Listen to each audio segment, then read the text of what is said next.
Recording. Então, galera, hoje a gente vai estar aqui conversando com o DeVon. Ele é um engenheiro de software júnior no Google.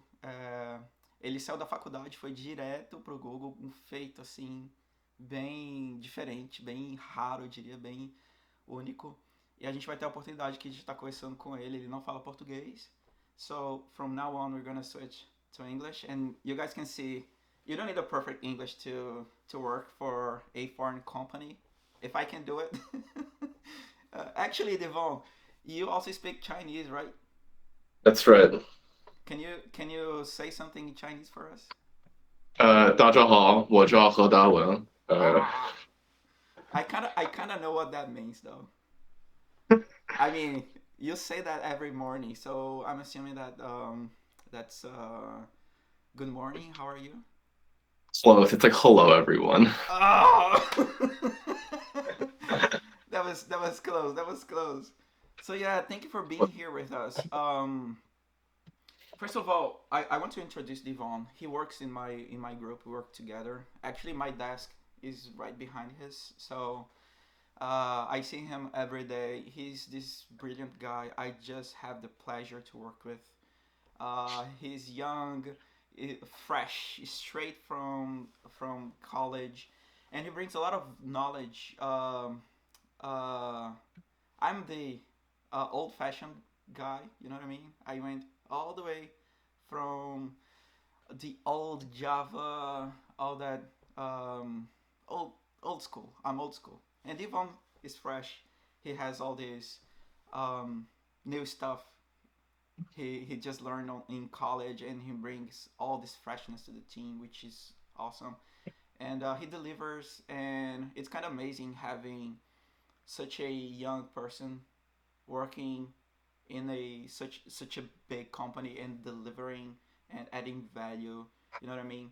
And at one point, I I I've talked to a few people and they were like, "Man, what does it take to come from college straight to a big company like Google? How is it possible for anyone, okay, to come like from college to Amazon, Facebook, and Google?" So we have the opportunity to talk to this guy and ask him like, Devon, what did it take for you to come from college to Google? How was the journey?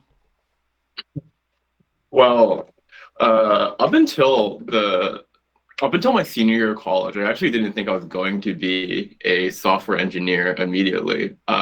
In college, I thought I was going to go to like study computer science in graduate school before I went to go find a job. But then plans and priorities changed. I decided that I wasn't really sure if I knew what I wanted to do. I felt like if I was going to go to grad school, I needed to have a like specific focus in mind. So I was like, maybe I should get some job experience first.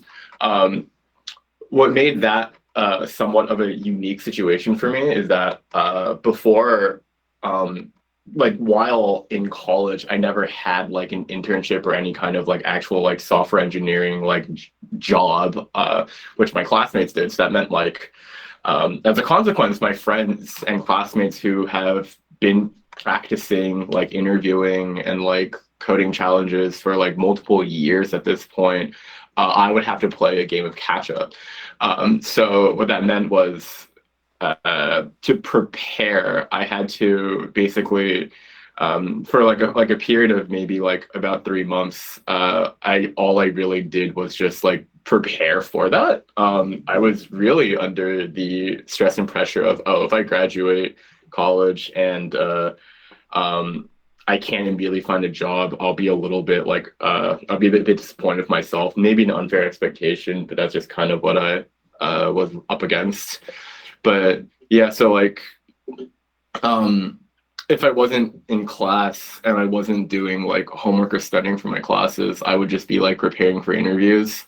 And that was just really just like the theme of my life. Like, oh, if I got tired of doing homework, well, okay, well, time to like go do some leak code problems.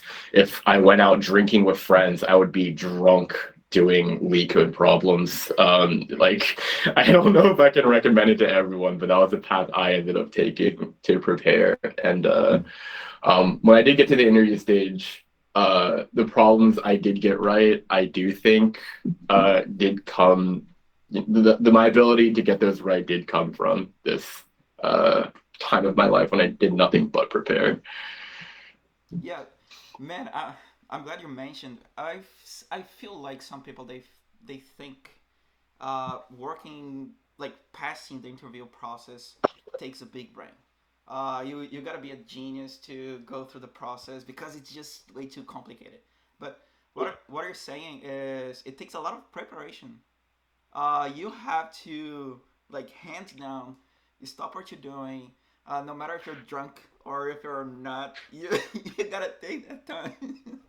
I can't imagine you doing it. You gotta take that time and spare that amount of hours in your routine to do lead code programming, right? So, um, how do you how do you respond to those people that would say, no, no, no, it's not about studying, it's about having a big brain. I feel like to answer that question in its entirety, like not just for like preparing for like the like for instance the Google interview is kind of like a big philosophical question. It's kind of like based on like one's life experiences. But what I can say is that through what I've like what I've seen with my own eyes and my own life experiences, I do feel like having a big brain like is like not that important at all. Like I went into college like not really knowing how to code. Like the only programming language I knew before college was LaTeX, which is like may as well just be HTML. So that's not really like any actual programming experience. But even then, like, um, so like I don't think programming on its own like naturally came to me any more easily than other people. I feel like that my aptitude and the skills I learned were learned things that I was able to gain from skill. And even if having like a big brain and natural aptitude is a part of the equation, I do feel like it is probably like a more positive way of thinking and perhaps more importantly like a more disciplined way of like just living and like planning and scheduling if you assume that the work you put in like will actually amount to something because I wasn't ever sure during my preparation process if I was going to be as like naturally like brilliant as like the other candidates I was going to be up against. Like I don't think like I had classmates that competed in like programming competitions and I was like, oh wow, I wonder if they're just like naturally brilliant. But I think at the end of the day, like it's just because they've put in the time. I don't know anyone who has been successful that hasn't put in the time. I wonder if like um even if you don't have like a big brain, even if you aren't naturally like adept at these things, I think these things are something you can train. Perfect, man. If you allow me, I gotta repeat what you just said, but in Portuguese to make sure everybody's following. Just this little phrase when you said you gotta put in the time, which means você precisa dedicar tempo. Você precisa dedicar tempo. He just said at the end of the day, you pretty much need to put the time, spare the time, do the challenges, and I feel like man, uh, it's just so awesome you mentioning because we've helped so many people along this past 2 3 years, and the most successful ones they actually showed that they demonstrated the amount of time they kind of spared just for studying. They pretty much paused their lives from 6 to 8 p.m. just for lead code. Those guys, they found better jobs at the end of the day after a few months. And here in the group, I'd encourage you to keep doing it, right? Because it takes time.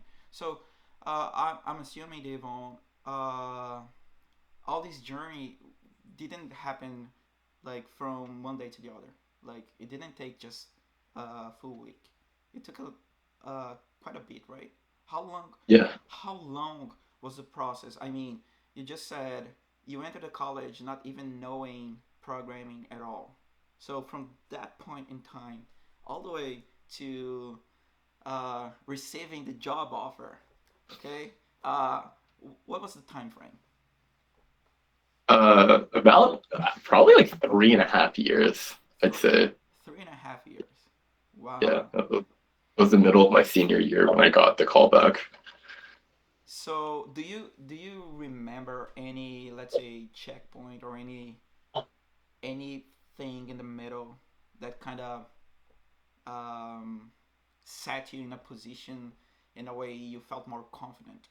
What I'm asking is, I've seen some people, they have the will, they have the time, okay?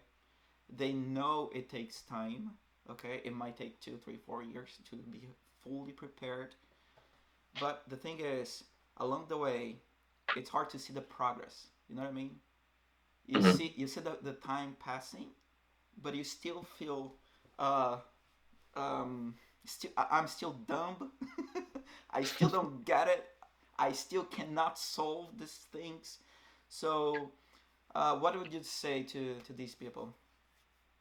Uh, so what I actually did to prepare for like the specifically for the Google interview was like at that point in my preparation, I was actually like I was like really worried. I kind of assumed like I was not going to pass it, and so to avoid the stress and the sadness that would be like, oh, time to do a bunch of really hard problems, get maybe only like a third of them right, crush my self-esteem.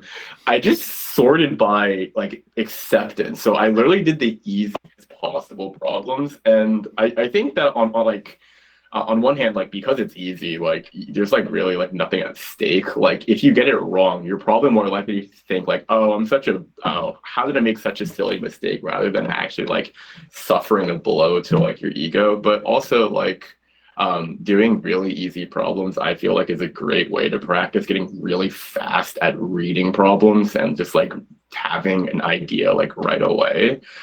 Um, uh, for more on the specific question of like how do I actually checkpoint rather than like actually checkpoint your progress, um, if you do want to be like super extensive about it, I do think like having like a schedule that like makes you go back to old problems you've already done before to review is really helpful. And one way that goes towards checkpointing your progress is that you can go back to problems that like once took you like maybe like an entire hour to do that you can now crank out in maybe like 15 minutes. And I felt like that was always like really nice to do. There's also problem lists, and that can also form the basis of like, okay, like I've gone through like a set of like 20 problems before I wasn't able to. So I guess also like seeking out problems and making sure that the difficulty is scaled appropriately, and then retrospectively like looking at the problems you were doing before and the ones you were doing now helps you ground that perspective that you are improving. Yeah, that makes sense. So I think acknowledging progress is important, right? Hmm. When you as you progress, you gotta be able to see you're going somewhere. Otherwise, you're just Yeah. losing time. So start with the easy stuff.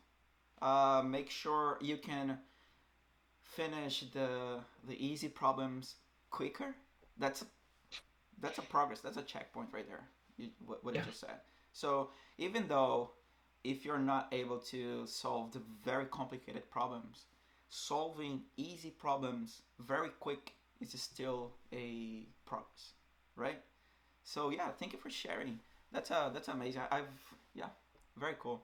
I gotta ask you though, did you have any type of schedule, studying schedule, like I'm gonna study these days in this time frame, or it was just as it goes? You just how was your routine? I feel like having a schedule would be really good. So if that's the implicit question, I do like wholeheartedly recommend that like you people should actually try to make some kind of schedule. But I personally didn't, because I was doing it so much, I didn't happen to need a schedule because like I was in such a frenzy when I was doing it. It was like, okay, like when I wanted to have fun and take a break, I would just do it not sober. I would still be doing leak code. Um, and it's like, oh, time to hang out with friends. We can all do leak code together. It was a kind of a miserable experience doing that much leak code, but like I do actually think like for people that, don't want to make their entire like every waking hour that they're not at work or sleeping leak code, I do think a schedule is pretty good. Um, yeah. So just rephrasing what you just said, you're actually telling us you were having fun as you're studying. Is this Yeah, I did sometimes. so it's like, oh my gosh, this is so cool. This is so much fun. I can never stop doing it. Is that Sometimes it was like that. Other times it was like, oh. it? Did you have any experience in a very hard problem or problems in a way you couldn't solve that specific problem anyhow for a period of time? Have you been in this place? Of course, tons of times. A lot of time. And Yeah. would you give up? Would you? How was your strategy to deal with complicated problems? So I always felt like every problem like was a valuable opportunity. So I was like really careful not to like lose the ability to gain something from the problem. This is why like I think it's broadly recommended you shouldn't like immediately give up and read the solution because like even if you can't figure out the solution, like thinking about the problem is pretty important. Um, so like something I would do to try to still like extract value from a problem I wasn't really able to fully solve is like maybe if I can break the problem down into like multiple parts and I know I can't solve one part because I just can't come up with anything, I'll still come up with like some idea to solve like the rest. And like I think like the best thing you can do is probably like write down what you think and like what you tried. That way, like when you do like read the solution, you can say like, oh, I was actually really close. I was on track, or like, oh, I wasn't like thinking of like a completely different idea. And then like you can contrast your thoughts with that. That way you can at least like take the solution and what you currently thought of and like try to like draw the connection between what you were able to do and what you weren't able to do. I think like if you can't think of anything after like maybe like I think due to like how fast you should get at lead code as like a baseline skill, maybe if you can't get it after like you can't think of anything new after like 15 minutes, that's probably the time to give up. So but there still always is like something to like be gained even if you can't do the problem, I would say. Yeah, that makes a lot of sense. And would you know like what the hardest problem you ever faced? How long it took for you to solve the whole thing? Like the hardest one? The hardest, like how long did it took me to solve the hardest problem I was Yeah. able to successfully solve? Um, that's a good question. I think like I'm being somewhat hypocritical and I give up pretty fast. But you'll have to give me a moment to think. Did it take a few days or just a few hours, couple weeks? Um, I think there were a few problems that like I would have to think about for like legitimately like an entire day. Like I would like read the problem like, oh, I like that sounds like within reach, and then like but I couldn't think of anything. So like for the rest next day, like whenever like I was like taking a shower or just like brushing my teeth, I'd be like, could I use dynamic programming for that? Or like just like walking to class like uh how do I handle this buffer there? It's like so like yeah, sometimes problems would occupy me for like days at a time. In terms of like the longest a problem has ever actively gotten me, I feel like a couple like because for a lot of problems, like, okay, I just won't think about it actively. I'll just like put it in my head and think about it as I like do other things. But for active time, I think the longest time a problem's ever occupied me was maybe probably like a good few hours. Few hours, got it. But Yeah. you would still think about a specific problem as you shower, as you brush your teeth, as you mentioned. Oh yeah. Which Oh yeah. yeah, yeah. I've been there. I know how it feels like. And yeah, man, this pretty amazing. Do you feel like there is a place where you kind of know you're ready? Is there a way to tell no? Okay, I'm ready. Bring the interview in. Oh yeah, for sure. I think like if you wanted to go for like companies that are like pretty selective, like I really don't want this to sound like I'm tooting my own horn, but like if you wanted to go for like a selective company like i.e. like Google, I feel like the best way to actually like check is the blind 75 list. I don't know if you guys know what that is. But it's like a list of 75 problems. It's like well known. If you just type like blind 75 on Google, it's just a list of problems that someone on Blind made. It's now on LeetCode itself. I feel like if you can accurately do blind 75 like on site, like i.e. for each problem, you see the problem, like, I know how to do this, you're pretty ready for like most competitive companies. Um, yeah, like I feel like once you've done that, you actually know what you're doing. You can probably start shooting out applications left and right.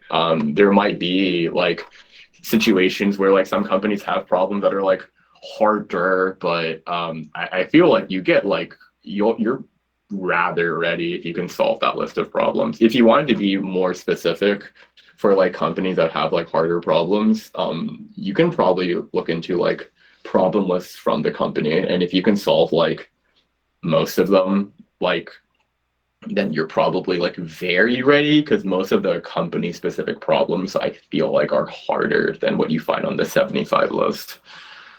Cool. That's so cool. And Igor Vieira, he just shared here in the chat the link to that list. Thank you very much. Yeah, that's very useful. Um, man, thank you so much for sharing your story with us. We're gonna shift to the second half of this encounter. uh, People here they sent some questions. I'm gonna share my screen with you guys now with those questions. Give me 1 second. Let me move this away from the recording so I can open the questions here and not share any personal data. So let me hide the emails. 1 second. Okay, I'm hiding the emails now. Okay, good to go. I'm gonna start with the first one from William Oliveira. So he's asking you, uh, do you have any career plan? Uh, like after joining Google, okay, you're at Google already. So what's your career plan? Do you have any? Would you? Um, yeah, he's just asking, what's your career plan from now on? Um, that's a pretty good question. As I had to answer the 22-year-old. It'd be and putting me on the spot. Hmm. I like to joke to like my family. It's like one day I'll be CEO. That's like definitely a joke. I don't think that's very realistic. I think since college, I've always been interested in like research. Like a lot of my undergrad was focused on like math and statty sides of computer science, like machine learning and data science. I think eventually in the future, I'd like to maybe work on things like that. So I think maybe going to grad school at some point in the future is also something Cool. that I my eyes set on. So it's not I'm not entirely concrete on what I want to do in the future. I kind of like what I currently do. Um, but yeah, that's more or less what I have been thinking about. Nothing concrete. Yeah, it's a hard question. Yeah, I get it, especially at yeah 22 years old. Yeah. So yeah, the second question came from Anderson Alves. He's that's a cool one. He's asking why Google. Uh, wait up, I have a yeah. What? Why was Google your first option? Well, to be completely honest, uh, I picked Google because it was the first company that sent me a full offer, and I was like, okay, cool, I am done. I can just take this and then be done. This is so awful.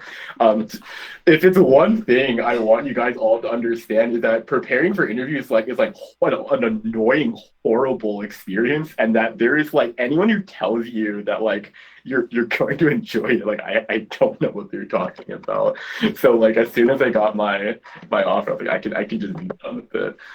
As for why I prioritize Google as like high, because higher than the rest, because like if Google didn't send me an offer and it was like there were some companies that like had I gotten an offer from, I'd probably keep interviewing for. I think one of the reasons I picked Google was like I felt like one, it was like a company that like if I wanted to in the future end up doing like research, I felt like Google had like options for me to like pivot closer to that in the future. I felt like I also like have heard from people and like read online that like of like all the of all like the very like selected companies, Google is known for being like the nerdiest and like the nicest. And I was like, oh, cool, a nerdy company that is very much like what I want.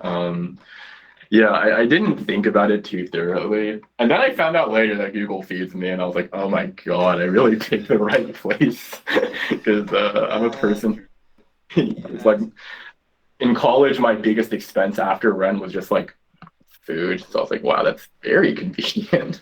Do you know how much would you save in a month just by not having to like being fed by Google?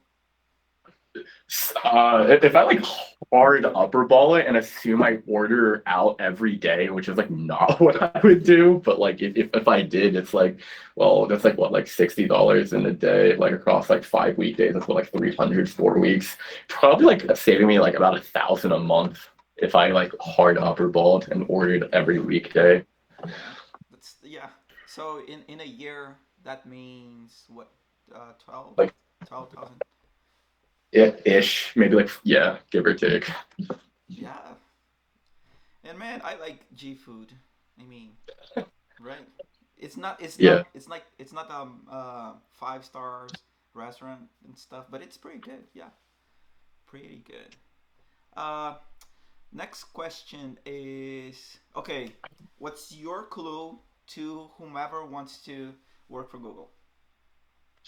I sure hope you actually like coding. I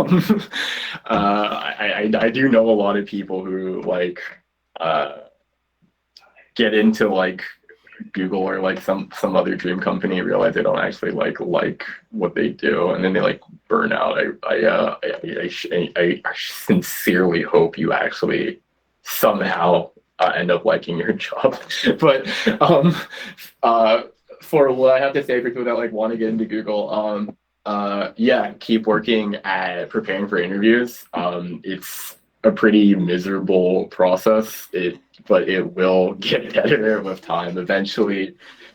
Like the way like one analogy I got from the internet for something unrelated, but I think is apt here is like um if you like own a cat, the one thing you have to do is like clean out the litter box. That's not something like you do because like, oh, it's so fun cleaning up my like pet's droppings, but it's like you have to do it and like you do enjoy having like a clean house.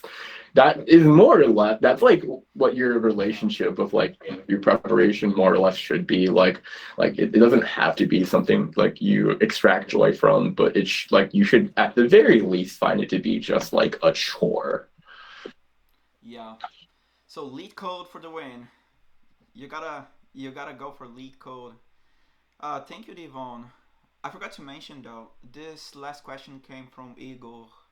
Okay, no, not Igor. Sorry, Isadora. Isadora was the one.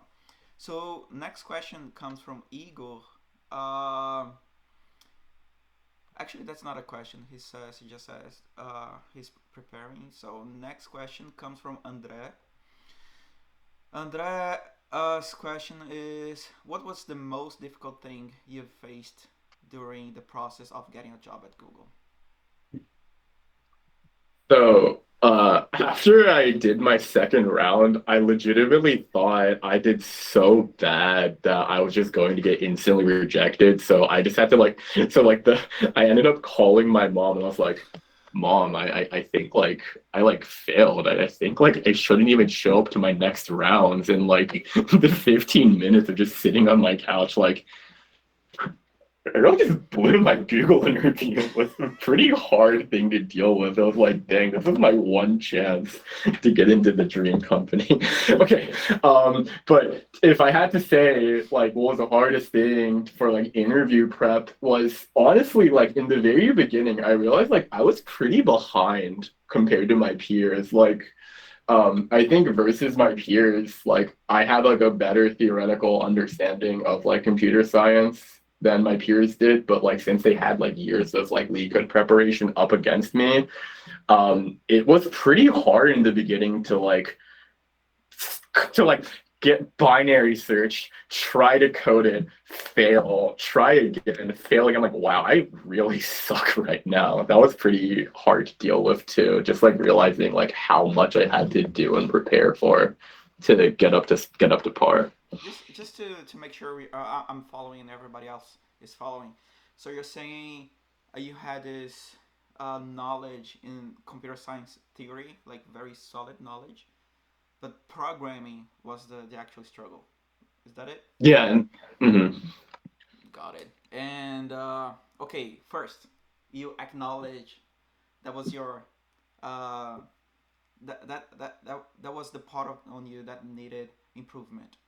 Uh, do you know do you remember any specific action you took to improve that side of being prepared? I think that specifically is actually like best addressed by just grinding really easy problems. Because I feel like for really easy problems, you actually shouldn't like because some companies just have like very easy problems. Like their interview might consist of um like four easy problems, like one medium, and then like the interview is not meant to be difficult. It's just meant to be like, can you code really, really fast? So I feel like you just like if you get into the habit of like seeing like a super easy problem, like a problem that's like 70% plus solve rate, a problem that like if you know the background of the problem, you should be able to do it. You should be able to just like code in one go. And like initially that might not be possible, but like if you can get into the habit of eventually trying to go back and doing stuff like that, I feel like that will help you with your programming practicum, at least for interviews. Cool, nice. Uh, cool, nice. Next question. This one came from Juan. Okay, he's asking como se preparou para a entrevista? Como foi seu... Okay. Oh yeah, he's pretty much asking how do you prepare for interviewing and how was your interviewing process. So I think we touched a lot the subject of how you prepared yourself. So the second part of the question was, how was your interviewing process? Can you share with us? Yeah, so the very first round. Okay. Well, I guess let's just start from the very beginning. I sent Google an application, and then I they sent me like the first round. The first round was like online, um, and the first question I don't actually remember what the very first question was. It was more or less a problem that like I just recognized from the get go, just coded a solution, was done with it. Um, Google, due to how its software engineering culture actually is, like as real software engineers are at Google, um, you don't get like many like test cases. Like a lot of interviews, like ones that use like HackerRank, they just give you like the set of all test cases. Some of them are hidden, but you're given all of them more or less to work with. Whereas like when you interview at Google, you get like one test case and you're just told like you can write more if you want. And it's like, okay, well that's a lot of time to use. I got this very tricky dynamic programming problem. I don't know if I came up with the most sophisticated way to do it, but I just remember doing dynamic programming like three times and I was like, okay, and then that was done. It was like it wasn't like a really difficult problem. I got a call back saying like, okay, we want to move you on to like essentially the final round. Google does interviews in 2 stages for actually like getting you an offer. Google's final round is a five, for me, it was 5 interviews over the course of, I think it must have been 6 hours, like an hour scheduled for each interview. You get a 1 hour like lunch break or something, give or take. My first round was a behavioral interview. Something I haven't touched upon that like I'll give you now is that a lot of behavioral interview questions basically ask like the same thing. They're more or less all like the standard behavioral question is like, in a situation where you had to work with other people, name a time you like had to make a difficult decision. And if you haven't answered that question is basically like most behavioral questions I feel like boil down into answering that like archetype of question. So if you have like a story at your ready, I feel like that will go a long way. Anyway, so that interview went fine, cool. And then the second interview was the beginning of the technical rounds. Like the first one was a behavioral interview, making sure I had like a good cultural fit, I guess. And the next few were going to be technical. My first technical round actually went like extremely poorly. My interviewer gave me a question. I found like the simple, naive way to do it. And then he was like, can you do better? And I spent like the rest of the interview like meandering, not able to come up with a solution. I was like, maybe you can do it this way. It was pretty, I honestly felt I was embarrassing myself. Like the entire time I was like, wow, I like look like a moron. It was pretty demoralizing. And then at the end of the interview, like, do you have any questions for me? And I was honestly about to ask, so I'm getting rejected, right? But then lunch break happens. I call my mom. I'm like, dude, do I even show up to my next rounds? I like talk to like my girlfriend at the time, like, do I even show up to my next round? And like, dude, you gotta at least try. I was like, okay. Round 3. I got a dynamic programming question, and like in my head, I was like, oh, like, okay, suddenly things are picking up. I think I actually like thought in my head, I was like, oh, is this proof that God is real? God gave me a dynamic programming question on round 3, and that went really well. I solved it. We had like an extra like 15 minutes left in the interview. Solved it really fast. And then round 4 and 5 went more or less the same way with like very few hiccups. But it was like, I was very pleasantly surprised that after how bad my second round went, that the rest of my technical rounds went well. After that, I sat around for like, honestly, a month. I was like, wow, I'm definitely just going to get rejected. And then to my surprise, on like winter breaks, like around Christmas, they were like, yeah, we want to give you an offer. We'll give you a call. And in like January 3rd or something. So basically after New Year's, I got a call from my recruiter and like, yeah, here's your package. I was like, oh my God, I'm in shock. It's actually I actually passed. So, and then yeah, go ahead. Excuse me. So you mentioned your second interview was kind of harsh. You felt like you failed. Yeah. For the last 3 interviews, do you remember having some sort of moral change, like you weren't actually trying as hard as you wish because you felt like you're not gonna pass anyways, or not?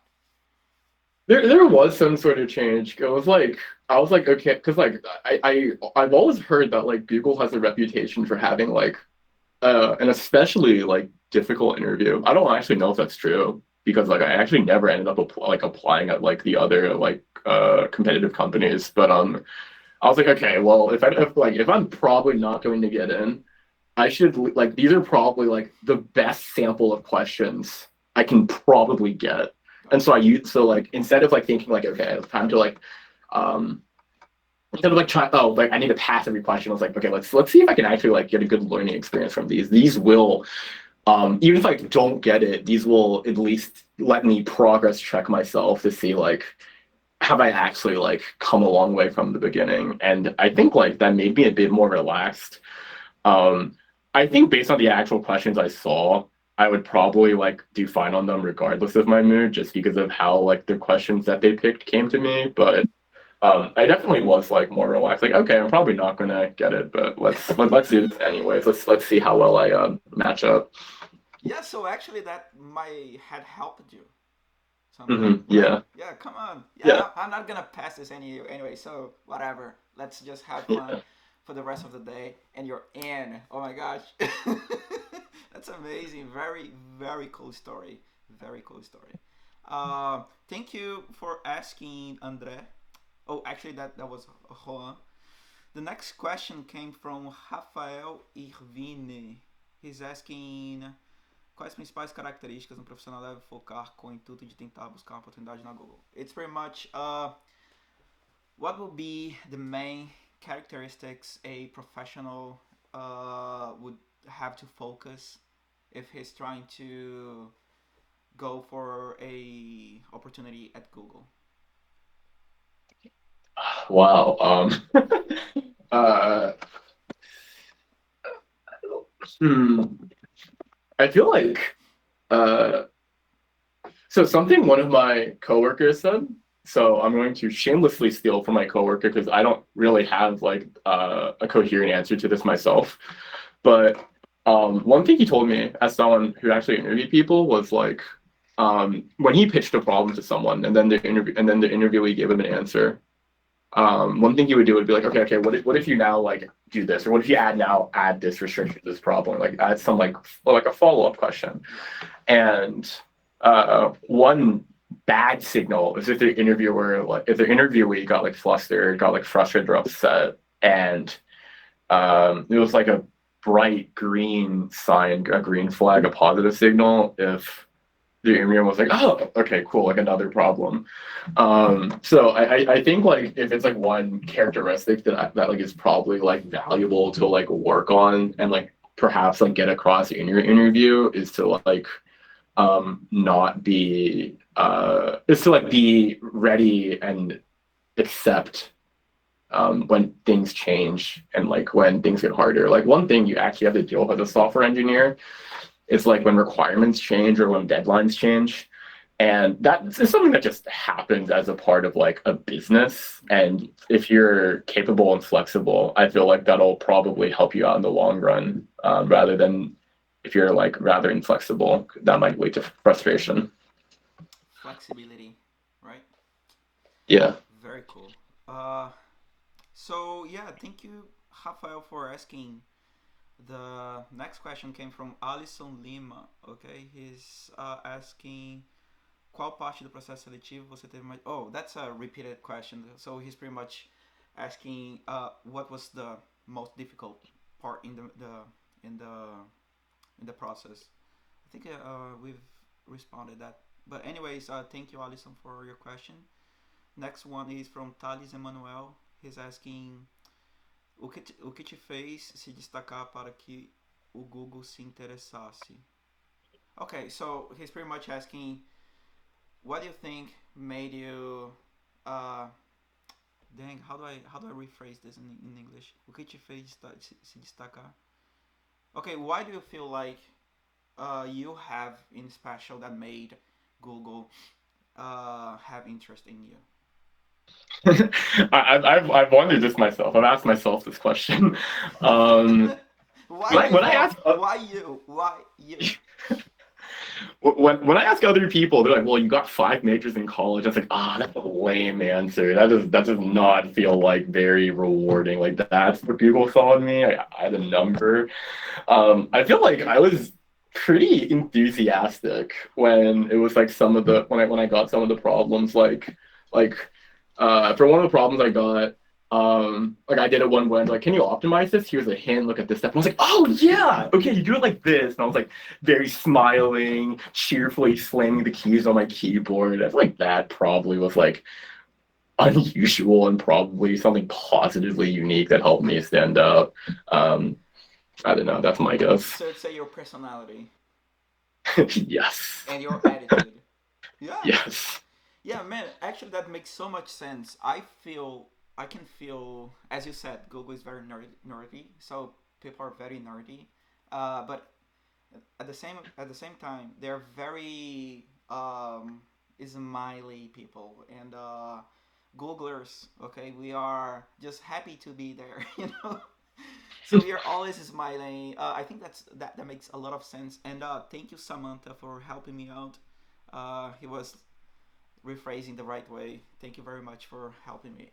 So we have so many more questions. I mean, uh, dang, we have at least 20, 25 more questions. But I wanted to spend this last 10 minutes to give the opportunity for whomever is here in this call to ask some questions. I'm just gonna start with my first one, if you don't mind, and then just yeah, raise your hands, Felipe. You take care of the line, okay? And we can ask DeVon some other questions. So my question is, uh, we work together, okay? We are in the same group, and as you all can see, I don't have a perfect English, okay? My language skills is very limited. So DeVon, how is it to how do you feel? Actually, yeah, that's a proof my English is not as good. Let me rephrase. um, how big of a problem you feel it is having not so good English to face working for Google and all the interviewing process? I can't speak too much for the interviewing process because I do know there are people that have the experience that like, oh, like I couldn't understand my interviewer's like accent. Like that actually is something I like hear like somewhat frequently. But Yeah. to the question of like how does it like affect like one's capability like at work? Like did like actually fulfill the job? I actually don't think it's like that large of an impediment. I have plenty of coworkers whose English is like not that great, and they're still able to be like very productive and still be like very valuable engineers and bring like positive influence and impact. Of course, like having good English like is a skill, but like because it's just a skill like anything else. Um, if you're strong in other parts, I really don't think it matters too much. Most people will be able to like understand you even if your English is not the best. Perfect. Um, Felipe, who is next? André Almar is next. Hi, Devon. We usually listen to people and all of like, for example, these tech YouTubers telling about how great is work at Google, the pro side, right, of working at Google. I wanna know, in your view, what is some cons or one con of working at Google? um, for me personally, the biggest con is I actually like really enjoy coding, and I don't get to code as much as I want to. Like, I thought I was going to be coding for like 8 hours a day. That just does not happen. I'm like doing process and bureaucracy like related things like for a pretty significant portion. Um, Another thing is this is something like Demetrio actually told me at one point when he explained why like Google doesn't have like perfect retention is that the problems you solve are like honestly like kind of huge and crazy, and that like beyond the actual like scope of the problem, that means like sometimes like not only do you end up solving problems at like such a complex level that like sometimes it like you might question like why it's even like worth doing, but it also means like to change like one line of code in another like team's code base to just be slightly different means you do have to go through like an extensive review process. Yeah, I understand why it has to exist, but like it is sometimes like it does slow things down. I would definitely put that as one of the major cons for sure. Nice. Jadson Medeiros. Go next. Hello, everyone. Hello, Devon. I have two questions, to be honest. One of them is more like a curiosity about Google. Was your first big tech interview, or you did for the companies like Microsoft, Apple, or others? And the other question is, do you believe that, like, you say that your what make Google make you as a star was your, I don't know, your emotion. is that, man? Do you believe that soft skills can be a plus in a Google interview or in a big tech interview? You'll have to you'll have to repeat your first question, but for the second question, like, yeah, I definitely do feel like soft skills like that definitely can be a positive signal in an interview for sure. At the end of the day, like, an interview is like a human evaluating if they like would want to work with you, and if you come off as like a friendly, helpful person, that definitely will like help you stand out, I feel. Nobody wants to work with a jerk, right? Yeah, but if you could repeat your first question. Yeah, the first one was Google was your first big tech interview, like, or you apply for this like Microsoft, Apple, or you applied only for Google? I applied to 60 companies before I got my acceptance at Google. I know people that interview at like well over like 200. Microsoft and Apple I applied to and then never got back to me. Facebook, I was going to interview with, but then that interview got postponed, and then it got postponed far enough in the future that when I got my Google offer, I was like, okay, I'm not going to move forward with this. And Amazon, I was going to interview later if I like didn't get my Google offer. So that was how like things ended up for me. So at the end of the day, the only full interviewing process you've done all the way through was Google. Yeah, I was in interviews with other companies, but like, yeah, the only one I actually like went to the end with and got an offer from was Google. Cool. Yeah, guys, everybody, thank you so much for being here. We still have 3 minutes.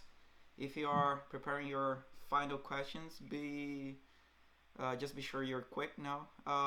But if there's no further questions, I'm just gonna say thank you, DeVon, for this. Very helpful. I feel like nobody's being paid to be here, right? So we really do this to help others, and sometimes it's just a lack of encouragement. So again, man, you're so like it's so nice to work with DeVon. He's such a nice guy to work with, and for you being here, it means a lot to me personally. And I'm pretty sure all these 20 people here, they are all very thankful for all your words and everything you just said, all the insights and tips and hints. So thank you so much. See you in a minute. I'm gonna bike to the office now. So I'll be there in 15 minutes. And last chance, any last question? No? Okay. If no one, I believe that I have one more question. Oh, of course. Yeah. Go for it. DeVon, what you did, for example, I am doing the process. I started to do the interview, and for example, this day I wake up not very good and not very happy to do a code. What you did when you wake up like this? I need to code, I need to study, or you just, I don't know, what you did when you wake up felt like this? Caffeine. That'll help you a lot. I swear, this makes me happier. I don't know why. I think I'm addicted, but I should just if that does exercise is pretty important. Maybe go for a morning run. Like when I did that, I was like, wow, I like after running, I feel so sweaty. Like my day can't get worse. So it can only get better from here. Perfect. Yeah, but yeah, that's a very, very, very good question though, because you cannot be happy and willingful every day. That day is gonna happen, right? When your mood is just down. So yeah, just keep focused. Oh yeah. Yeah, so don't forget to take breaks. If you can't do anything, like it's okay to take a break. You can't like actually study every single waking moment every single day. You will have to take breaks to refresh. Yeah. Perfect. Yeah. Thank you so much. Thank you very much, and I see you guys next week. Bye bye. Thank you. Thank you, Yeah. DeVon. Bye. Thanks everyone. Bye bye. Bye bye. Thank you.